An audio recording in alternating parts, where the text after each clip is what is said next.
right before the pandemic, Carrie and I went on a holiday.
Harajuku, famous for its fashion, and yet we ended up at a Daiso.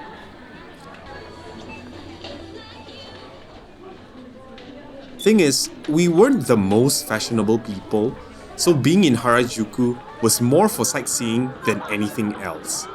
Originally, I wanted this vlog to be a guide on how much we spent in Tokyo, so I logged all our expenses.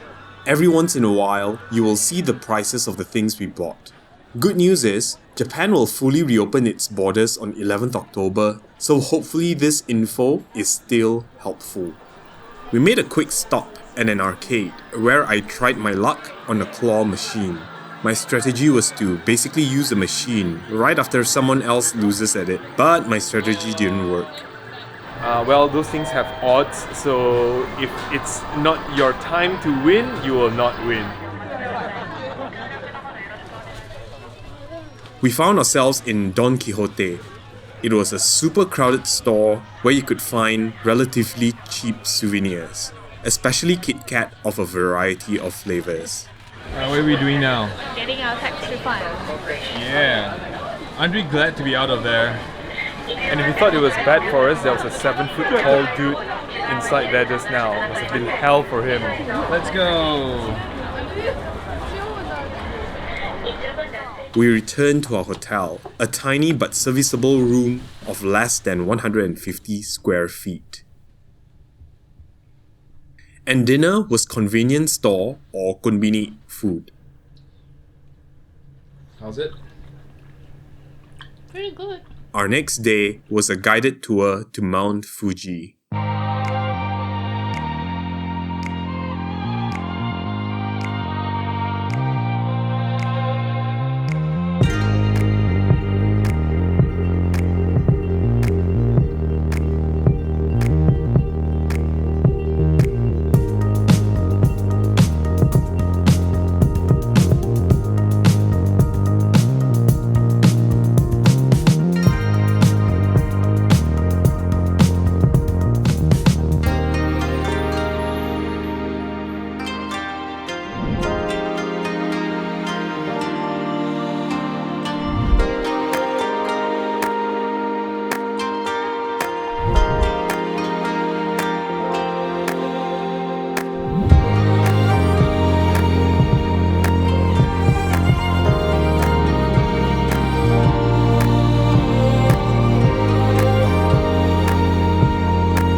After an epic day of visiting Mount Fuji, we went to get ramen for dinner.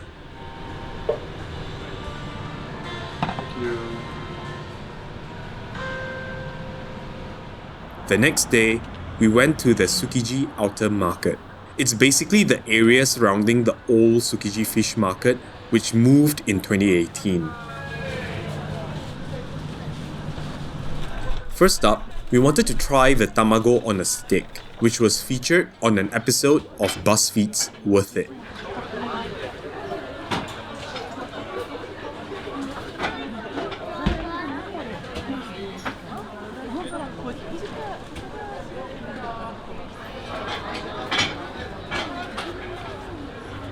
Is it the best egg you've ever had? Pretty good. She doesn't actually really like eggs.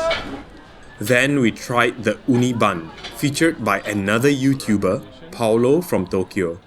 We love eating uni, so we were a bit disappointed that it didn't taste as good as we were expecting. Not so worth it.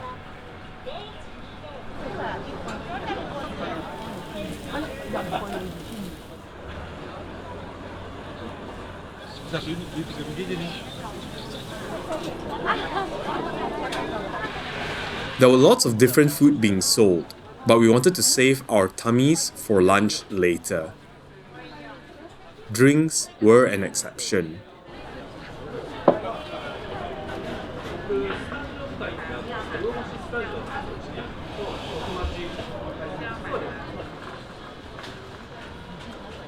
How's it? Good. It really is the best matcha latte I've ever had.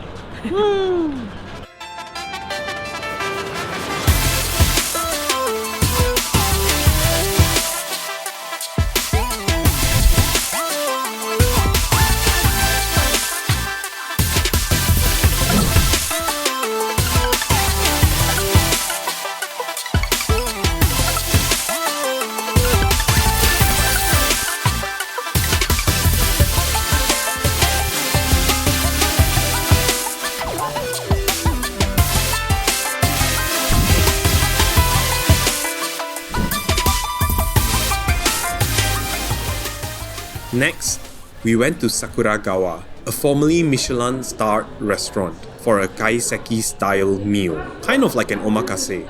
It was something that we bought from Klook for about 6,000 yen per person. They only speak Japanese here, so we gotta figure everything out for ourselves. So we used Google Translate a lot. And that's me drinking sake. This is just the right amount of alcohol for me. Like just one sip and I'm done. And this is Carrie's first drink of alcohol in a year.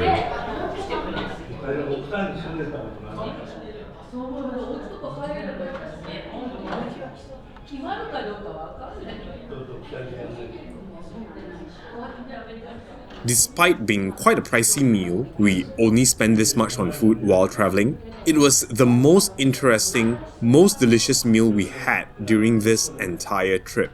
And the best part was that it was actually filling. How do you feel now? So full. Later that evening, we went to the Tokyo International Forum to watch a concert.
Then, we went to the happiest place on earth. We arrived 30 minutes before the park opened, and already it was so crowded. Once the rope dropped, we headed for Pooh's honey hunt.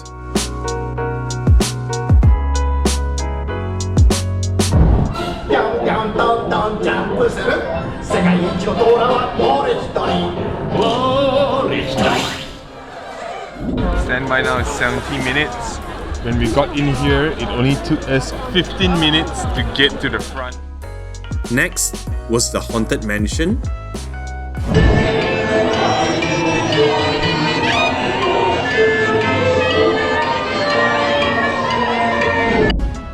and then Monsters Inc. Ride and Go Seek.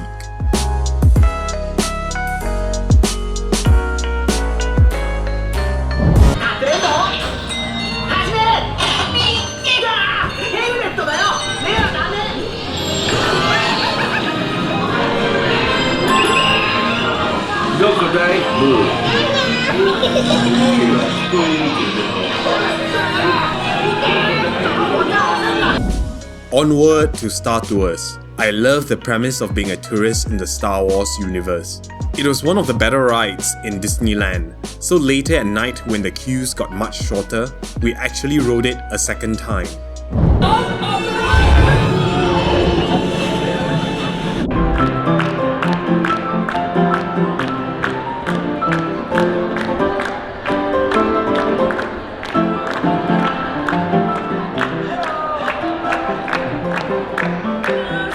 Supercalifragilisticexpialidocious. Supercalifragilisticexpialidocious. 俺たちのこの知識はくれなかった。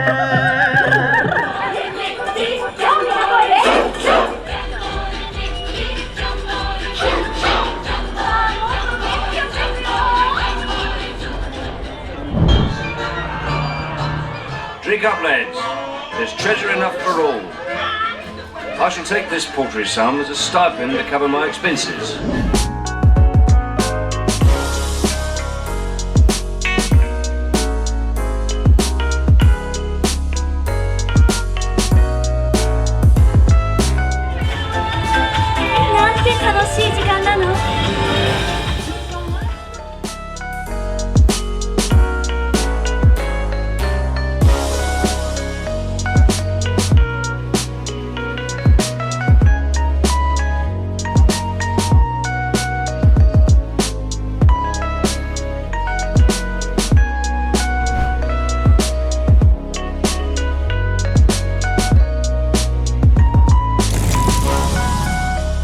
After checking out the parade, we went to Western Land's Kambuchak Kitchen to grab lunch. Not bad considering its theme park pricing.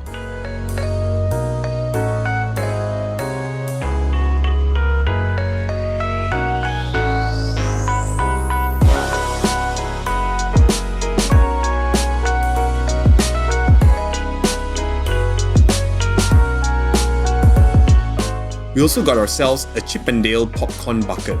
It's not only a cute souvenir, but also acts as an excuse for me to keep refilling it since I'm a popcorn fiend.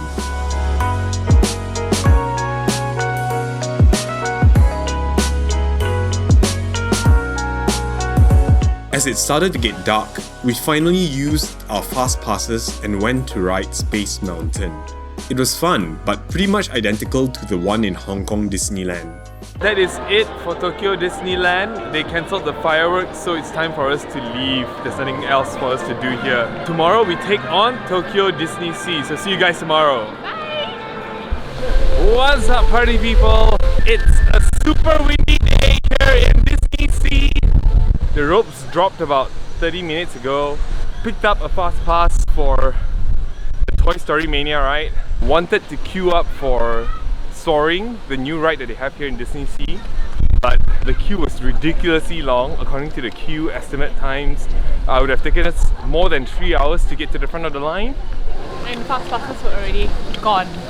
Yeah, fast passes were already gone even before we entered the park. That's how crazy it was. Our first ride was Indiana Jones Adventure. As the queue was getting very long, we tried out the single rider line instead. In and out in 15 minutes as compared to 2 hours in line. I think our strategy today will be to just do rides that doesn't require too much waiting. So our next ride will be 20,000 Leagues Under the Sea. Queue estimates is about 45 minutes. True enough, it took us 45 minutes to get to the front of the line. Onward to the Mermaid Lagoon for Trident's Kingdom. I didn't expect such a large indoor area, and the theming is beautiful. Lunch was at the Volcania restaurant near the 20,000 Leagues ride, and the decor was fantastic. Food was pretty decent too. After lunch, we went into the Arabian Coast section of the park. There, we rode a ride called Sinbad's Storybook Voyage, which is a boat ride similar to It's a Small World. I honestly thought I filmed this ride, but apparently not. So instead, here is Carrie buying popcorn. Honestly, DisneySea is so massive and so well themed that you could spend your entire day just admiring and appreciating the care and thought that went into designing the place. After checking out a few other attractions that I don't have the footage for, King, Trident's Concert and Nemo and Friends Sea Rider, we hopped onto the electric railway.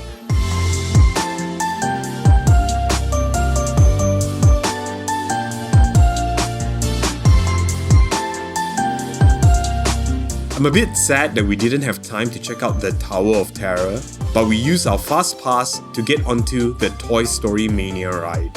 I've heard so many good things about this ride, and I was so happy to finally get to play it.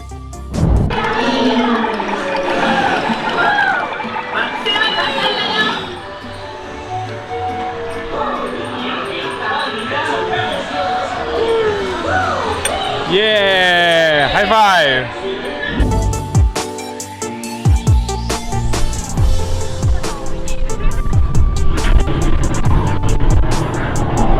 It was time to head back to the volcano for Journey to the Center of the Earth. This was by far our favourite ride in DisneySea, so I won't spoil the fun by sharing footage from the ride. Okay, who am I kidding? I didn't manage to record it, though I really wish I did. And there you have it, our day in DisneySea. Without a doubt, the best theme park we have ever visited. We're gonna bid goodbye to this tiny room. Time to move on to Asakusa. See you guys over there.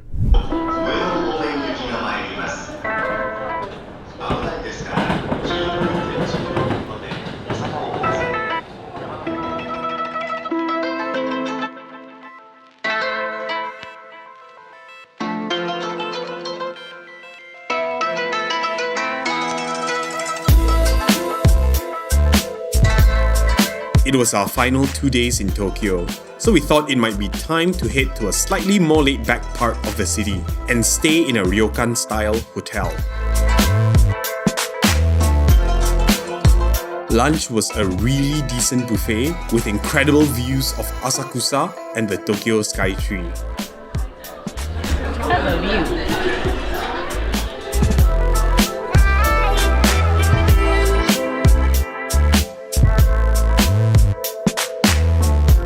Next, we visited the nearby Sensoji, the oldest temple in Tokyo, first built in the year 645.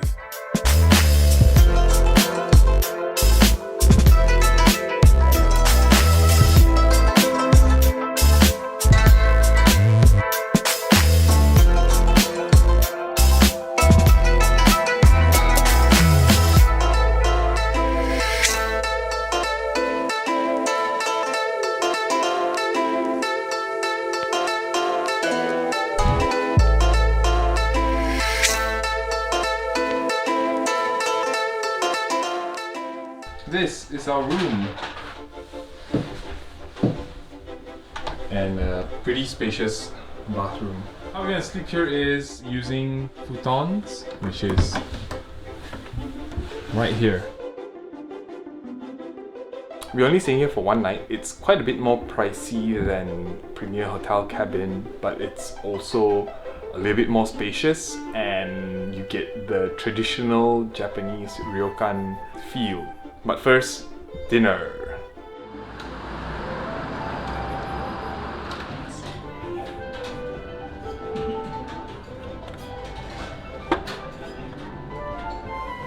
Japanese fast food. You just jump in. That's one of the reasons why I decided to book a night at this hotel, because you get to have this sort of like private bath facility without having to go to a public bath and, you know, strip down naked in front of everybody else. Hello, hello. Hi. Yeah.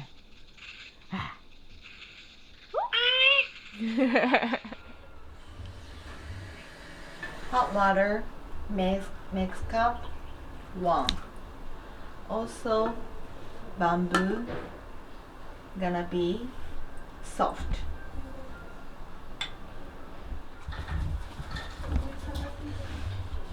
Look, that's home. Okay, let's drink together.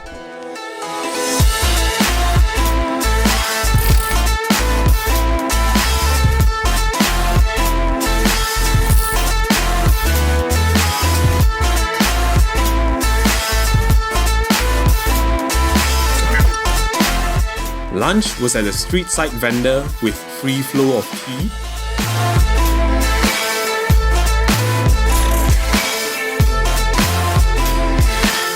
And we followed it up with takoyaki.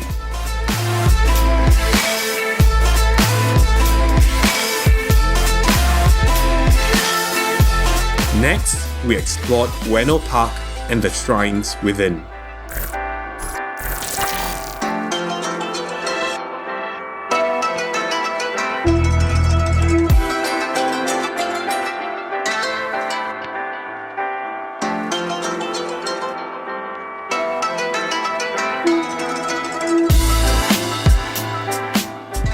It was early February, too early for sakura season, so I wonder if these are winter sakura.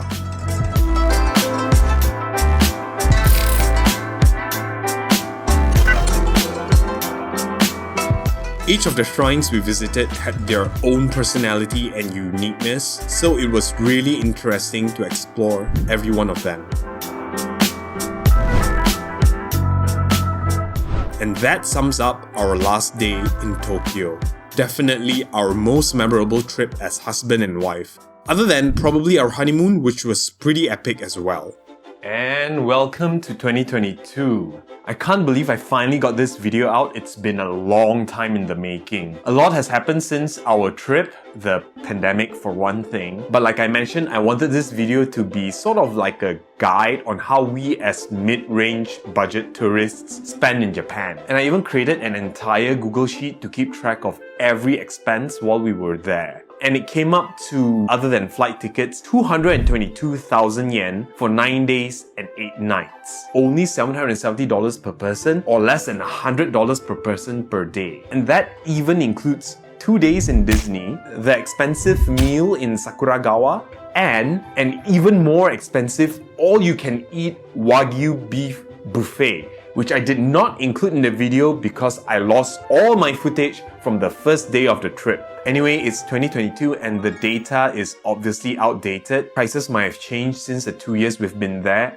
and the Japanese yen is currently at its lowest it's ever been in years. But if any of you are interested, let me know in the comments and I will share a link to the Google Sheets. And guess what? Japan is finally fully opening up to tourists on the 11th of October, which is about a week from when I'm recording this video. So if any of you are planning to visit Tokyo, I hope this gives you an idea of what you might be able to do and how much you might spend while you're there. Thank you guys so much for watching, and until next time, bye!